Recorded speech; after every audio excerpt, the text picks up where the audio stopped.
Welcome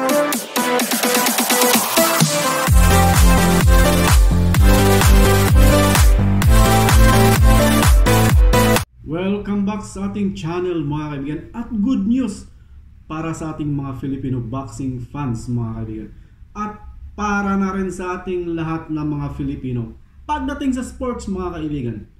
Alam niyo kung bakit? Nonito the Flash Donaire mga kaibigan, the Filipino Flash, magkakaroon ng championship fight this coming December 7 mga kaibigan, or December 17 sa Japan.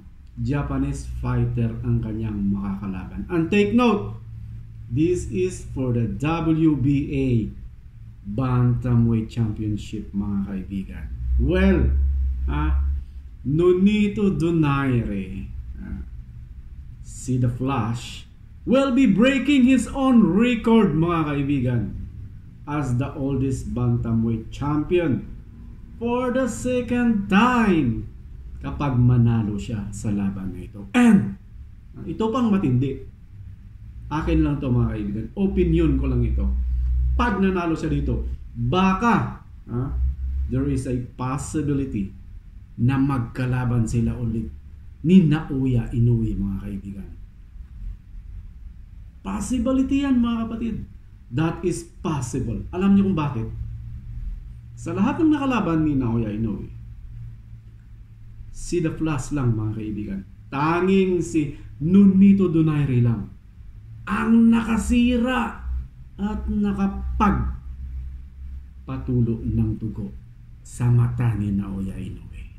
At napakagandang laban mga kaibigan.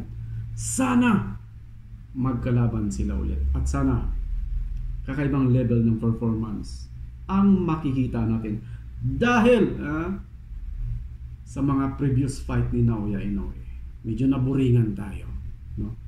Easy win para sa kanya, although na knockdown siya, pero ang bilis niyang makasurvive. Kayo mga kaibigan, bilang boxing fans, ano sa pananaw niyo? May chance kayang maglaban ulit si The Flash at saka the Japanese Monster for the third time kapag manalo si Champ Donaire sa kanyang laban this coming December 17 sa Japan mga kaibigan. So congratulations and good luck Champ Nonito Donaire. Silent pero may laban, diba? Tahimik lang, championship. Yan ang dapat tularan ng mga pausbong at saka mga banang Pinoy boxer. Tahimik pero may laban, championship.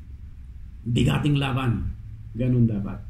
So good luck, abangan natin ang laban na yan. Proudly Filipino. Thank you so much for watching and see you in our next video. Bye bye.